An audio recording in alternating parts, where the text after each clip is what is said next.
তৈরি করব গ্যাস ওভেনে সুজির কেক। প্রথমেই একটা কমলা লেবু থেকে রস বের করে নেব। বাটিতে নিয়েছি মিক্স ড্রাই ফ্রুটস। দেখুন কমলা লেবু থেকে প্রায় 1 কাপ মতো রস বেরিয়েছে। এই রসের মধ্যেই মিক্স ড্রাই ফ্রুটস দিয়ে ভালো করে মিক্স করে ঢাকা দিয়ে আধ ঘন্টা রেখে দেব। এই সুজির কেক তৈরি করা এতটাই সহজ, যারা একেবারেই কেক তৈরি করতে পারেন না তারাও অনায়াসে এটা তৈরি করে নিতে পারবেন। খেতেও অপূর্ব হয়। আমি মিক্সিং জারে 1 কাপ মতো সুজি নিয়ে হাফ কাপ মতো চিনি দিচ্ছি। মিক্সিং জারে একটা গুঁড়ো তৈরি করে নিয়েছি একেবারে মিহিভাবে। বাটিতে গুঁড়ো নেওয়ার পর হাফ কাপ মতো গুঁড়ো দুধ দিয়ে দিচ্ছি হাফ চামচ মতো বেকিং পাউডার অ্যাড করছি। এরপর হাফ চামচের একটু কম পরিমাণ বেকিং সোডা। এরপর সমস্ত গুঁড়ো উপকরণ চামচ দিয়ে মিক্স করে নেওয়ার পর আমি এখানে দিয়ে দেব আধ ঘন্টা ভিজিয়ে রাখা মিক্স ড্রাই ফ্রুট সমেত কমলা লেবুর রস।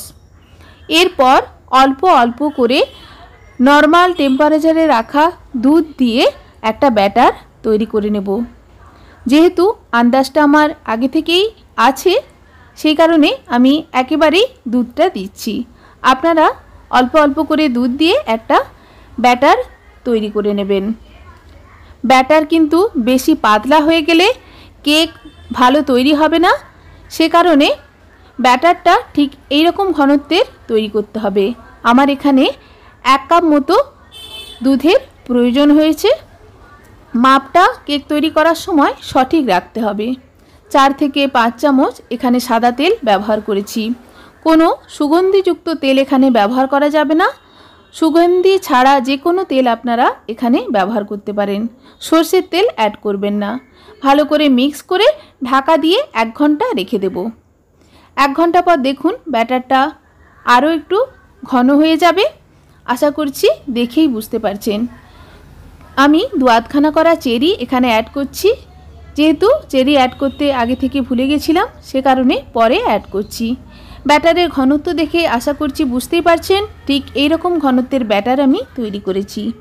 পোরিং কনসিস্টেন্সির ঘনত্বের ব্যাটার তৈরি করতে হবে যেন পাত্রে ঢালা মাত্রই ব্যাটারটা সঠিকভাবে পড়ে যায়, ঠিক এই রকম ঘনত্বের। এরপর আমি গ্যাস ওভেনে একটা কড়াই বসিয়ে তার মধ্যে দিয়ে দিচ্ছি লবণ। আপনারা চাইলে লবণের পরিবর্তে বালিও ব্যবহার করতে পারেন। একটা স্ট্যান্ড দিয়ে ঢাকা দিয়ে গ্যাসের ফ্লেম লোতে রেখে কড়াই প্রথমে প্রিহিট করে নেব 15 মিনিট সময় ধরে। এরপর একটা কেক টিনের মধ্যে সামান্য তেল দিয়ে ভালো করে মাখিয়ে নিচ্ছি। সাদা তেল ব্যবহার করেছি। যেহেতু আমার কাছে বাটার পেপার ছিল না আমি একটা সাধারণ কাগজকেই বাটার পেপার তৈরি করে নেব।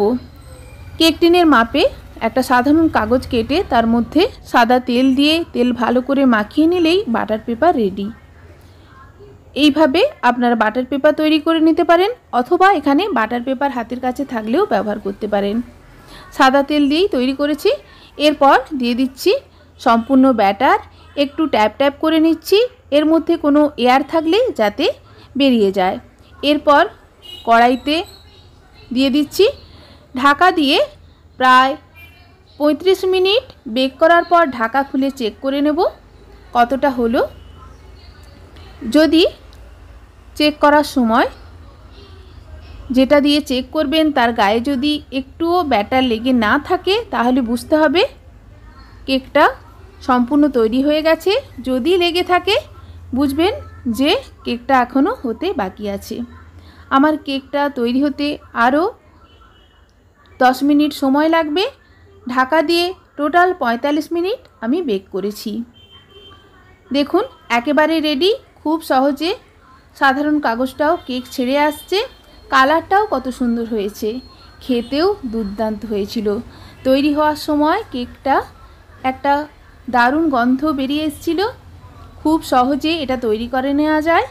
বাচ্চাদের স্কুল কলেজ টিফিনের জন্য তো আদর্শই। ধন্যবাদ।